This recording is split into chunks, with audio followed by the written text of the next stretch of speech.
धम्मसंहिता YouTube चॅनलमध्ये आपणा सर्वांचं स्वागत। विश्वरत्न बोधिसत्व डॉक्टर बाबासाहेब आंबेडकरांना 67व्या महापरिनिर्वाण दिनानिमित्त अभिवादन करण्यासाठी हा व्हिडिओ सादर करीत आहोत। आपण हा व्हिडिओ जास्तीत जास्त लोकांना फॉरवर्ड करावा आणि सबस्क्राइब केला नसेल तर प्रथम सबस्क्राइब करावे ही विनंती। प्रथमतः विश्वरत्न बोधिसत्व डॉक्टर बाबासाहेब आंबेडकर यांच्या 67व्या महापरिनिर्वाण दिनानिमित्त विनम्र अभिवादन, कोटी कोटी प्रणाम। जॉर्ज वॉशिंग्टनने म्हटले आहे की देवनी बायबल यांच्या सहाय्याशिवाय जगाचे नियंत्रण करणे अशक्य आहे, परंतु डॉक्टर बाबासाहेब आंबेडकरांच्या मते बुद्ध आणि त्यांचा धम्म अनुसरल्याशिवाय जगात शांतता आणि सुरक्षितता नांदणे अशक्य आहे। महापुरुषांच्या जयंती व पुण्यतिथीनिमित्त त्यांनी केलेल्या कार्याची, त्यांच्या विचारांची आणि स्मृतींची उजळणी अथवा आढावा प्रत्येक वेळी घ्यायचा असतो। यामुळे लहानपणापासूनच प्रत्येक पिढीला महापुरुषांच्या कार्याची ओळख होते, यातून प्रेरणा मिळते। ही प्रेरणा वर्तमान काळात कार्य करण्यासाठी उपयुक्त असते। बाबासाहेबांनी म्हटले आहे की जो समाज अथवा व्यक्ती आपला इतिहास विसरतो ते इतिहास घडवू शकत नाहीत। त्यामुळे इतिहासाची उजळणी सातत्याने जयंती आणि पुण्यतिथी निमित्ताने ही आवश्यकच असते। बाबासाहेबांच्या महापरिनिर्वाण दिनानिमित्त त्यांचे चरित्र तसेच त्यांनी केलेल्या महान कार्याचा आढावा या व्हिडिओत घेण्याचा आम्ही प्रयत्न केला आहे। जन्मापासून ते महापरिनिर्वाणापर्यंतच्या ठळक घटनांचा आढावा इथे घेण्याचा आम्ही प्रयत्न केलेला आहे। 14 एप्रिल 1891 साली मध्य प्रांतातील महू म्हणजे MHOW military headquarters of Wars येथील लष्करी छावणीत सुभेदार रामजी मालोजी संकपाळ म्हणजे आंबडवेकर व भीमाबाई यांचे पोटी जन्म झाला। भीमराव हे 14वे अपत्य होते। 1894 साली सुभेदार रामजी मालोजी संकपाळ लष्करी सेवेतून निवृत्त होऊन दापोलीला स्थलांतरित झाले। काही दिवस दापोलीला राहून त्यांनी आपले बिऱ्हाड साताऱ्यास हलवले। पेन्शनच्या रकमेत कुटुंबाचा खर्च भागत नसल्याने सुभेदारांनी सातारा जिल्ह्यातील गोरेगाव येथे सार्वजनिक बांधकाम खात्यात स्टोअर कीपरची नोकरी पत्करली। भीमरावांचे नाव सातारा येथील प्राथमिक शाळेत नोंदवण्यात आले। डिसेंबर 1896 म्हणजे भीमराव 5.5 ते 6 वर्षाचे असतानाच भीमाबाईचे मस्तक शूळाने निधन झाले। 7 नोव्हेंबर 1900 साली भीमरावांचे नाव सातारा येथील सरकारी माध्यमिक शाळा सातारा हायस्कूल म्हणजेच आत्ताचे प्रतापसिंह हायस्कूल या शाळेत सुभेदारांनी नोंदवले। या शाळेतील भीमरावाचे ब्राह्मण शिक्षक कृष्णाजी केशव आंबेडकर या शिक्षकाने भीमरावाचे मूळ नाव आंबडवे, तालुका मंडणगड, जिल्हा रत्नागिरी, मूळ गावावरून पडलेले आंबडवेकर हे आडनाव बदलून आपले स्वतःचे आंबेडकर हे आडनाव दिले व शाळेच्या दप्तरात तशी नोंद ही करून टाकली। नोव्हेंबर 1904 मध्ये भीमराव सातारा हायस्कूलमधून इंग्रजी 4थी परीक्षा उत्तीर्ण झाले व डिसेंबर 1904 मध्ये मुलांना चांगले शिक्षण मिळावे म्हणून सुभेदारांनी आपले बिऱ्हाड पुन्हा मुंबईस हलवले। मुंबईत ते एल्फिस्टन रोडच्या डबक चाळीत राहावयास गेले। सुभेदारांनी प्रथम भीमरावांना मराठी हायस्कूलमध्ये दाखल केले, परंतु तेथील अभ्यासक्रम उच्च दर्जाचा नसल्याने भीमरावांना एल्फिस्टन हायस्कूलमध्ये दाखल केले। जानेवारी 1907 साली भीमराव मॅट्रिकच्या परीक्षेत उत्तीर्ण झाले। अस्पृश्य समाजातील मॅट्रिक उत्तीर्ण झालेले ते पहिले विद्यार्थी होते। भीमराव मॅट्रिकची परीक्षा उत्तीर्ण झाल्याबद्दल त्यांचे अभिनंदन करण्यासाठी राव बहादूर सी बोले यांच्या अध्यक्षतेखाली सभा आयोजित करण्यात आली होती। या प्रसंगी सुभेदारांचे मित्र व भीमरावांचे मार्गदर्शक गुरुवर्य कृष्णाजी अर्जुन केळुस्कर यांनी आपले भगवान बुद्धांचे चरित्र हे पुस्तक त्यांना भेट दिले। 3 जानेवारी 1908 मध्ये भीमरावांनी एल्फिस्टन महाविद्यालयात प्रिव्हियस या वर्गात प्रवेश घेतला। एप्रिल 1908 मध्ये सुभेदारांनी भीमरावांचा विवाह दापोली येथील भिक्खू धोत्रे वनंदकर यांची कन्या राणीबाई हिच्याशी लावून दिला। हा विवाह भायखळ्याच्या जुन्या भाजी मार्केटमध्ये बाजार बंद झाल्यानंतर रात्री उशिरा म्हणजे रात्री 10 वाजता उरकण्यात आला। लग्नानंतर सुभेदारांनी वधूचे नाव रमाबाई ठेवले। 1909 भीमराव प्रिव्ही परीक्षा 840 गुणांपैकी 282 गुण मिळवून उत्तीर्ण झाले। 1910 साली बडोद्याचे महाराज सायाजीराव गायकवाड मुंबईत मलबार हिल येथील जयमाल बंगल्यात मुक्कामास आले असता गुरुवर्य कृष्णाजी अर्जुन केळुस्कर यांनी हिंदू प्रकाश छापखान्याचे मालक दामोदर सावळाराम येंदे यांच्या मध्यस्थीने भीमरावांना महाराजांच्या भेटीस नेऊन महाविद्यालयीन शिक्षणासाठी आर्थिक मदत करावी अशी विनंती केली। महाराजांनी शिष्यवृत्ती देण्याचे आश्वासन दिले 20 एप्रिल 1911 साली बडोद्याच्या संस्थानाने भीमरावांना दरमहा 25 रुपयाची शिष्यवृत्ती मंजूर केली आणि पदवी प्राप्त केल्यानंतर बडोदा संस्थानाची नोकरी करण्याची अट घातली. नोव्हेंबर 1912 साली भीमराव एल्फिन्स्टन कॉलेजमधून मुंबई विद्यापीठाच्या BAच्या परीक्षेला अर्थशास्त्र व राज्यशास्त्र विषय घेऊन बसले व जानेवारी 1913 मध्ये भीमराव BAची पदवी परीक्षा उत्तीर्ण झाले. 15 जानेवारी 1913 बडोदा सरकारच्या शिष्यवृत्ती करारानुसार भीमराव बडोदा सरकारच्या मिलिटरी डिपार्टमेंटच्या फर्स्ट इन्फंट्री अकाउंट जनरलच्या कार्यालयात प्रोबेशनर म्हणून रुजू झाले. त्यांना दरमहा 75 रुपये पगार होता. 2 फेब्रुवारी 1913 रोजी भीमराव दुपारी उशिरा बडोद्याहून मुंबईला पोहोचले.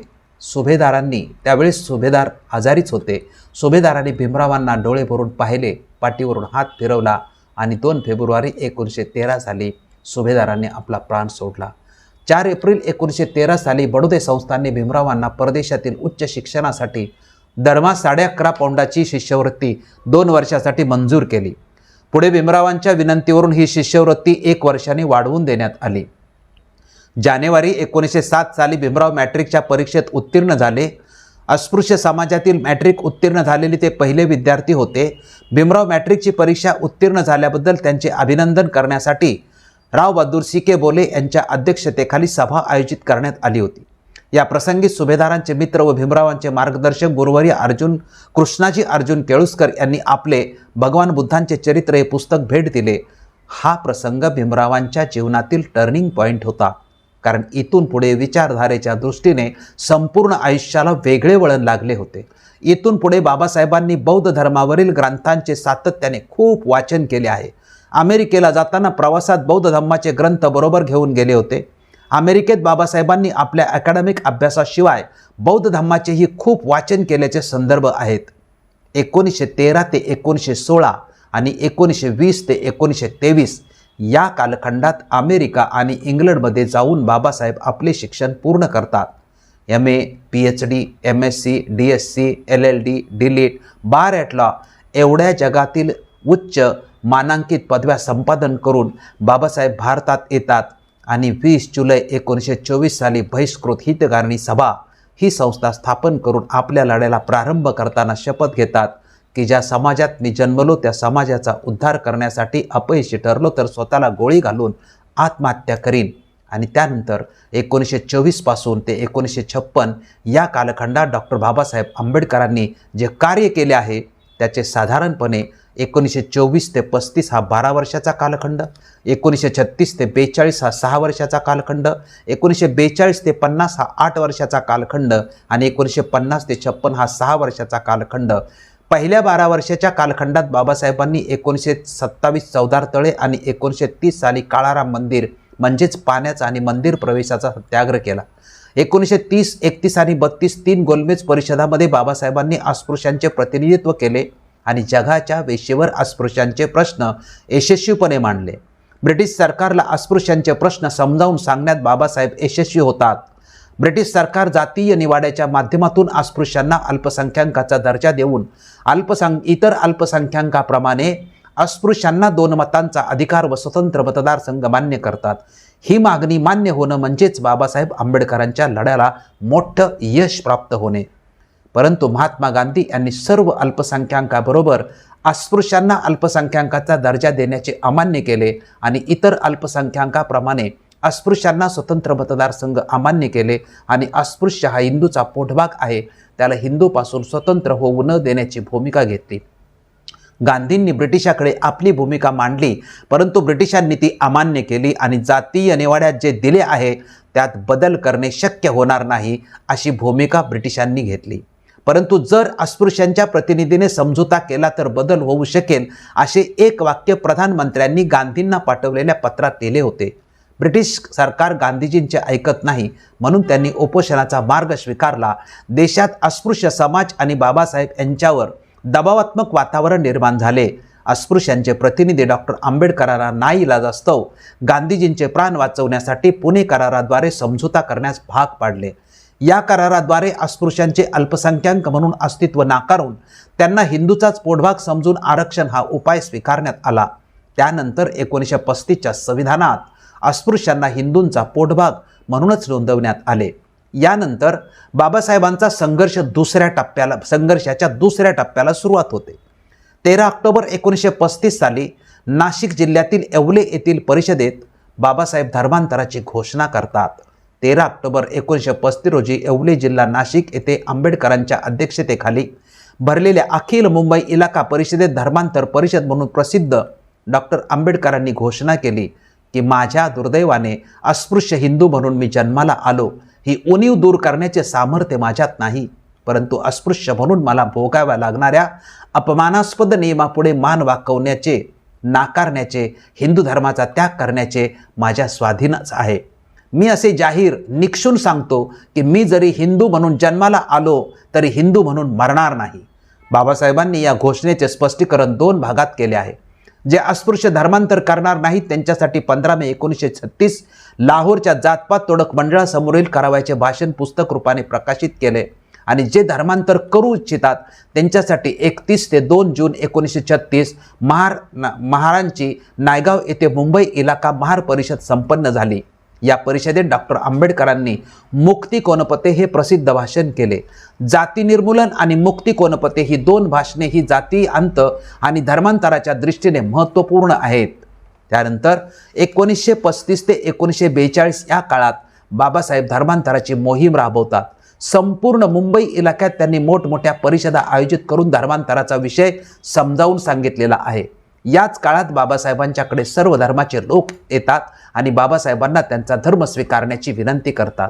10 जून 1936 इटालियन भिक्खू लोकनाथ यांनी डॉक्टर आंबेडकरांची मुंबईत राजगृह येथे भेट घेऊन बौद्ध धर्मावर चर्चा केली व बौद्ध धर्म स्वीकारण्याची विनंती केली. 15 जून हिंदू महासभेचे नेते डॉक्टर मुंजे यांनी डॉक्टर आंबेडकरांची दादर राजगृह येथे भेट घेऊन शीख धर्म स्वीकारण्याचे सुचवले. 8 सप्टेंबर 1936 शीख धर्माचा अभ्यास करण्यासाठी 16 लोकांची एक तुकडी सुद्धा अमृतसर येथे शंकरदास बर्वे यांच्या अध्यक्षतेखाली बाबासाहेबांनी पाठवली.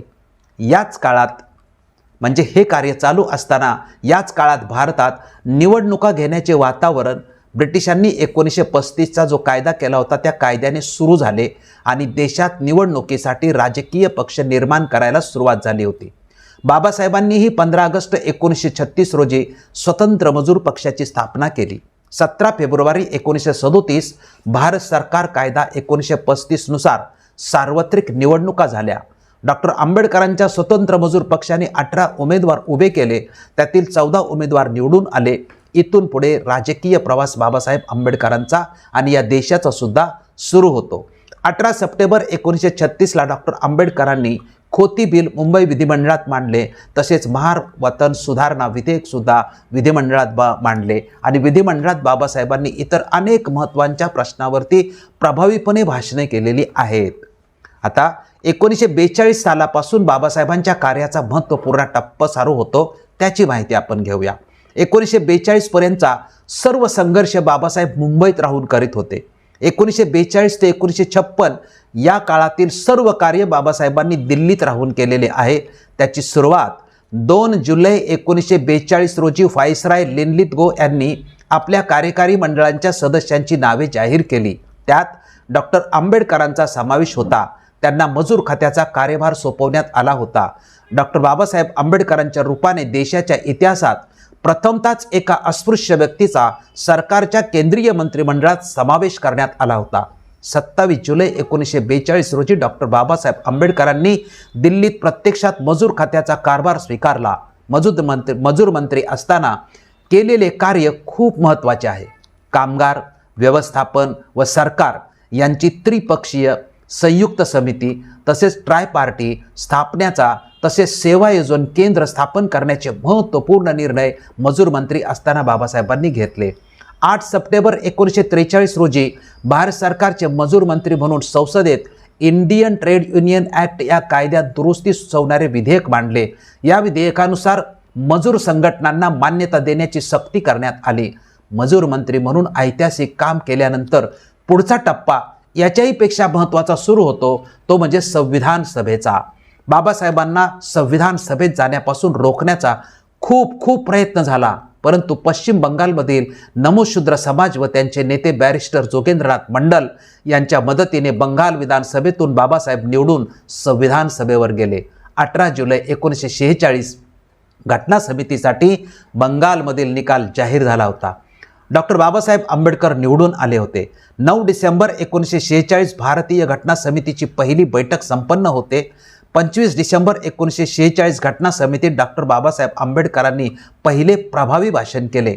बाबासाहेबांची मसुदा समितीच्या अध्यक्षपदी त्यानंतर निवड झाली. 29 एप्रिल 1947 भारतीय घटनेचे अस्पृश्यता निवारणाविषयीचा 17वा अनुच्छेद संपूर्ण झाला. ही भारतीय संविधानाच्या आणि डॉक्टर बाबासाहेब आंबेडकरांच्या कार्याचा सर्वात मोठं यश होतं, कारण या देशातली हजारो वर्षाची अस्पृश्यतेची गुलामगिरी या 17 आर्टिकल म्हणजे अनटचेबिलिटी अबॉल्युशन हे जे आर्टिकल 17 आहे यानुसार नष्ट झाली. हे बाबासाहेब आंबेडकरांच्या लढ्याचं फार मोठं यश होतं. 22 जुलै 1947 घटना समितीने अशोक चक्रांकित तिरंगा झेंडा राष्ट्रध्वज म्हणून स्वीकारला. डॉक्टर बाबासाहेब आंबेडकर ध्वज समितीचे सदस्य होते. भारताच्या फाळणीमुळे बाबासाहेबांचा मतदारसंघ पाकिस्तानात गेला. या पार्श्वभूमीवर बाबासाहेबांना पुन्हा निवडणुकीला सामोरं जाण्याची परिस्थिती निर्माण झाली होती, परंतु यावेळी संविधान सभेला बाबासाहेब आंबेडकरांची आवश्यकता होती. म्हणून 23 जुलै 1947 रोजी मुंबई विधिमंडळ काँग्रेस पक्षाने घटना समितीचे सदस्य डॉक्टर मुकुंदराव जयकर यांनी राजीनामा दिल्यामुळे रिक्त झालेल्या पदावर डॉक्टर आंबेडकरांना निवडून आणले. याच काळात स्वतंत्र भारताचे पहिले मंत्रिमंडळ पंडित नेहरूंच्या नेतृत्वाखाली निर्माण होते. म्हणजे बाबासाहेब आंबेडकरांचा मजूर मंत्रीनंतर मसुदा समितीचे अध्यक्ष आणि तिसरी जी भूमिका सुरू होते ती कायदेमंत्री पदाची भूमिका होते. 3 ऑगस्ट 1947ला स्वतंत्र भारताचे पहिले मंत्रिमंडळाची यादी जाहीर झाली. डॉक्टर बाबासाहेब आंबेडकरांचा समावेश मंत्रिमंडळात होऊन त्यांना कायदेमंत्री पदाचा पदभार देण्यात आला होता. 29 ऑगस्ट 1947ला तर त्यांची मसुदा समितीवर नेमणूक झाली होती अध्यक्षपदी म्हणून. पण 12 ऑगस्ट 1948 रोजी बाबासाहेब आंबेडकर कायदा मंत्री झाल्यानंतर सुधारित हिंदू कोड बिल डॉक्टर आंबेडकरांनी प्रथमतः संसदेत मांडले. त्यानंतर 5 फेब्रुवारी 1951ला संसदेत पूर्णपणे हिंदू कोड बिल मांडले आणि 28 सप्टेंबर 1951ला डॉक्टर बाबासाहेब आंबेडकरांनी हिंदू कोड बिलाच्या मान्यतेवरून आपल्या कायदेमंत्री पदाचा राजीनामा पंतप्रधान नेहरूंना सोपविला. इथपर्यंत बाबासाहेब आंबेडकरांचे मजूर मंत्री, मसुदा समितीचे अध्यक्ष आणि पहिले कायदा मंत्री 1942 ते 1951 या काळात 3 पदावर बाबासाहेबांनी कार्य केलं. हे कार्य अजरामर आहे.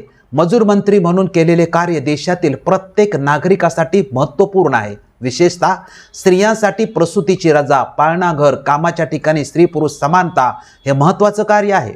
कायदेमंत्री म्हणून हिंदू कोड बिलाचे कार्य या देशातील स्त्रियांच्या हक्काचा तो जाहीरनामाच आहे. स्त्रियांना वडिलांच्या आणि पतीच्या घरी संपत्तीमध्ये कोणताच अधिकार नव्हता.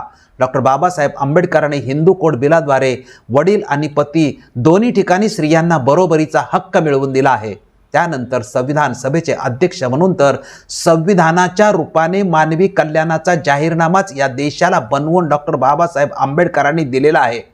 जगाने याचे खूप कौतुक केले आहे आणि आजचे जगही या संविधानाचे खूप कौतुक करीत आहे. स्वातंत्र्य, समता आणि बंधुत्व या बुद्धाच्या तत्वत्रयीवर 395 अनुच्छेदाचा 22 भागात विभागलेला संविधानाचा हा पवित्र दस्तऐवज डॉक्टर बाबासाहेब आंबेडकरांनी निर्माण करून या देशाला सादर केलेला आहे. मजूर मंत्री, मसुदा समितीचे अध्यक्ष आणि कायदेमंत्री या 3 पदांचा कार्यभार संपल्यानंतर डॉक्टर बाबासाहेब आंबेडकरांनी 1935 साली धम्मक्रांतीला जी सुरुवात केली होती त्याची गती काही अंशी दिल्लीला आल्यानंतर कमी झाली होती. ती पुन्हा गतिमान करण्याकडे बाबासाहेब आंबेडकरांनी आपलं संपूर्ण लक्ष केंद्रित केले होते. म्हणजे संपूर्ण लक्ष 1951ला कायदेमंत्री पदाचा राजीनामा दिल्यानंतर 1951 ते 1956 संपूर्ण लक्ष धम्मक्रांतीवर बाबासाहेब आंबेडकर केंद्रित करतात. 10 मार्च 1948ला प्राध्यापक पी लक्ष्मी नरसू लिखित द इसेन्स ऑफ बुद्धिझम या ग्रंथाची 3री आवृत्ती डॉक्टर आंबेडकरांनी प्रकाशित करून या आवृत्तीची प्रस्तावना लिहिली. 18 ऑक्टोबर 1948 डॉक्टर आंबेडकरांचा दी अनटचेबल हा ग्रंथ प्रकाशित झाला. या ग्रंथाद्वारे अस्पृश्य हे मूळचे बौद्ध आहेत आणि बौद्ध आहेत म्हणूनच त्यांना अस्पृश्य करण्यात आले याची सप्रमाण स्पष्टता त्यांनी या ग्रंथाद्वारे केली आहे. धम्मक्रांतीच्या प्रात्यक्षिकाचा सिद्धांत अथवा पाया 1948 साली या ग्रंथाद्वारे जाहीर केला आहे. हे सर्वांनी लक्षात घेतलं पाहिजे. बाबासाहेबांची भूमिका किंवा संदेश असा की अस्पृश्यांनो, तुम्ही मूळचे बौद्ध आहात आणि तुम्ही बौद्ध होता म्हणूनच तुम्हाला अस्पृश्य करण्यात आले आहे. या ग्रंथाद्वारे बाबासाहेबांची भूमिका आपोआपच 1948 साली स्पष्ट होती, ती ही की अस्पृश्यांनी आपली घर वापसी बौद्ध धम्म स्वीकारूनच केली पाहिजे, कारण ते पूर्वीचे बौद्ध होते आणि बौद्ध होते म्हणूनच त्यांना अस्पृश्य करण्यात आलेले आहे. हे या ग्रंथाच्या माध्यमातून बाबासाहेब आंबेडकरांनी अधिकृतपणे स्पष्ट केलेले आहे. हीच भूमिका अधिकृतपणे घेऊन बाबासाहेब आंबेडकर प्रात्यक्षिकाला, धम्मक्रांतीच्या प्रात्यक्षिकाला जाहीरपणे प्रारंभ करतात. आणि मग तिथून जे बाबासाहेब आंबेडकरांनी जे कार्य केलेलं आहे त्या कार्याचा आपण थोडक्यात आढावा घेऊ. 2 मे 1950 बुद्ध जयंतीनिमित्त आयोजित दिल्लीतील कार्यक्रमात प्रथम बुद्ध धम्माचा उघडपणे बाबासाहेब आंबेडकरांनी पुरस्कार केला. बुद्ध धर्म हाच मानव धर्म असल्याचे सांगितले. मे 1950 कलकत्त्याच्या महाबोधी सोसायटीच्या महाबोधी मासिकात डॉक्टर आंबेडकरांनी बुद्ध आणि त्यांच्या धम्माचे भवितव्य हा लेख लिहिला. आधुनिक काळातील बौद्ध धम्माच्या प्रचार व प्रसारासाठी उपाय सांगतात या लेखात तो असा की बौद्ध धर्मासाठी एकच धर्मग्रंथ असावा, भिक्खू संघाच्या ध्येय धोरणात बदल करण्यात यावेत आणि उपासकासाठी आंतरराष्ट्रीय बौद्ध सेवा संघ निर्माण करावा. एकच ग्रंथ असावा या भूमिकेतून त्यांनी 2 नोव्हेंबर 1951 ते 15 मार्च 1956 या कालावधीत बौद्धांच्या पुढील प्रवासासाठी द बुद्ध अँड हिज धम्मा हा ग्रंथ लिहिला. त्यानंतर 25 मे 1950 रोजी श्रीलंकेत बौद्ध धर्म कसा पाळला जातो याचे निरीक्षण करण्यासाठी डॉक्टर आंबेडकर सपत्नीक कॅन्डी येथे गेले होते.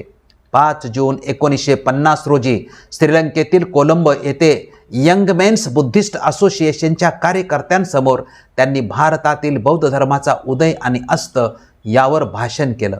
19 जून 1950 रोजी औरंगाबाद येथे महाविद्यालय सुरू करून जून 1951 मध्ये सिद्धार्थ कॉलेज मरीन लाईन्स हटमेंटमध्ये फोर्टमधल्या मेनकावा व अल्बर्ट या प्रशस्त इमारत हलवण्यात आले.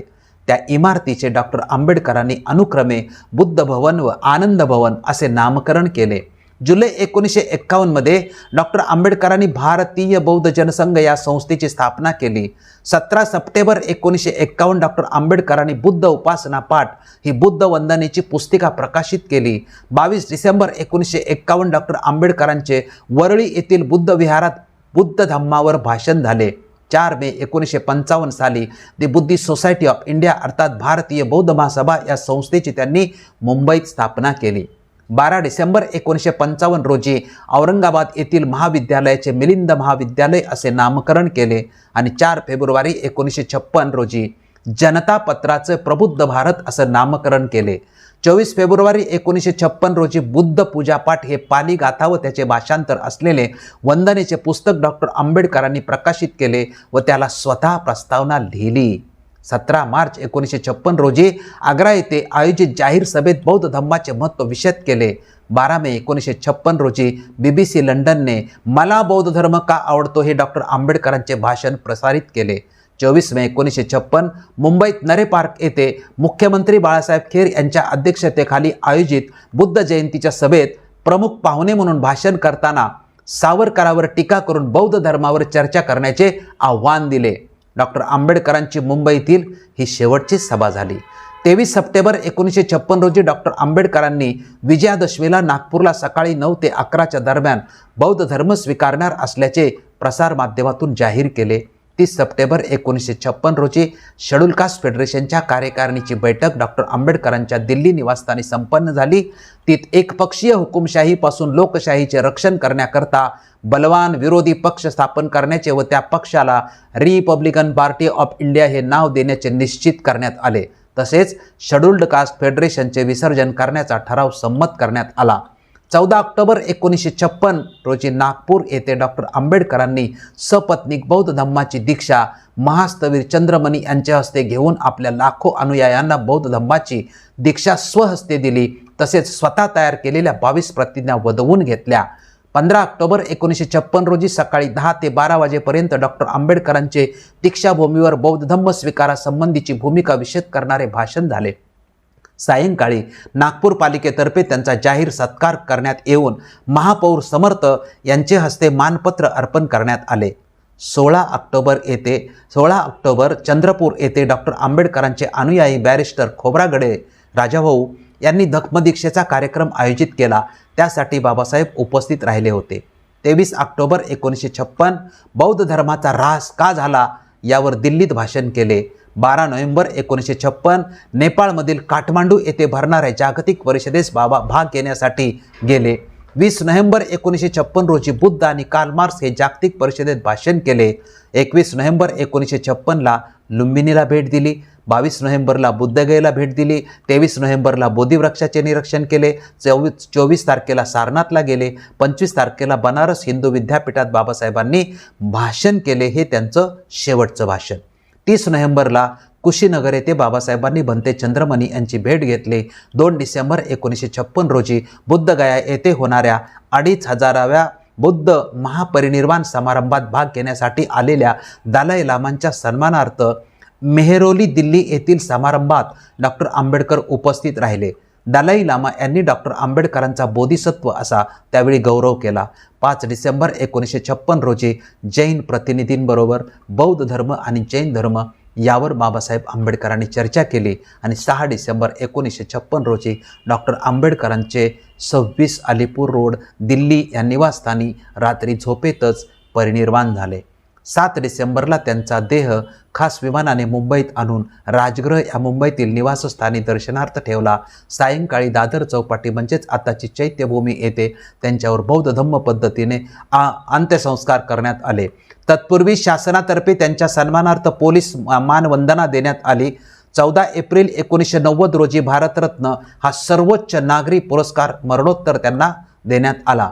डॉक्टर बाबासाहेब आंबेडकरांच्या संपूर्ण कार्याचा आढावा घेतल्यास आपणाला कोणता संदेश मिळतो किंवा बाबासाहेबांनी अनुयायावर नेमकी कोणती जबाबदारी टाकली आहे अथवा बाबासाहेबांना अनुयायाकडून काय अपेक्षित होते, आपण काय केले पाहिजे, कसे वागले पाहिजे, जर आपण हे लक्षात घेतले नाही तर बाबासाहेब आंबेडकरांची 6 डिसेंबरच्या महापरिनिर्वाण दिनी प्रत्येक वर्षी फक्त त्यांच्या कार्याची उजळणी करण्याचा सुद्धा उद्देश आपला यशस्वी होऊ शकत नाही. त्यामुळे आजचा जो दिवस आहे त्या दिवशी आपण ठरवलं पाहिजे की आपली जबाबदारी नेमकी काय आहे आणि आपण डॉक्टर बाबासाहेब आंबेडकरांचं जे कार्य आहे त्या कार्याला सपोर्टिव्ह किंवा आपलं त्यामध्ये काय योगदान असलं पाहिजे याच्यावरती संपूर्ण बाबासाहेब आंबेडकरांचं चरित्र आणि कार्य पाहिल्यानंतर आपण काय योगदान करू शकतो आणि आपलं योगदान करण्याची जबाबदारीच आहे हेही आपण लक्षात घेतलं पाहिजे. कारण बाबासाहेब आंबेडकरांनी जर हे कार्य केलं नसतं तर आपलं आयुष्य किती मातीमोल झालं असतं याचाही आपण विचार केला पाहिजे. आजच्या पिढीने जर पुढच्या पिढीसाठी काम केलं नाही तर मग पुढच्या पिढीचं भविष्य हे धोक्यात येऊ शकतं. आणि म्हणून बाबासाहेबांनी काय सांगितलं होतं तर भारत बौद्धमय करण्याचा बाबासाहेबांचा संकल्प होता. ती जबाबदारी अनुयायावर होती व आजही ती आहे. 7 डिसेंबर 1956ला चैत्यभूमी येथे सर्व महाराष्ट्रातले आणि भारतातले आंबेडकर अनुयायी लाखोच्या संख्येने दुसऱ्या दिवशी अस्थी गोळा करण्यासाठी जमले होते. तिथे सर्वांनी डॉक्टर बाबासाहेबांच्या अस्थीला समोर साक्ष ठेवून भारत बौद्धमय करण्याची शपथ घेतली होती. परंतु 67 वर्षामध्ये भारत बौद्धमय करण्याच्या कार्यक्रमाकडे मात्र दुर्लक्ष झालेले आहे हे वास्तव आहे.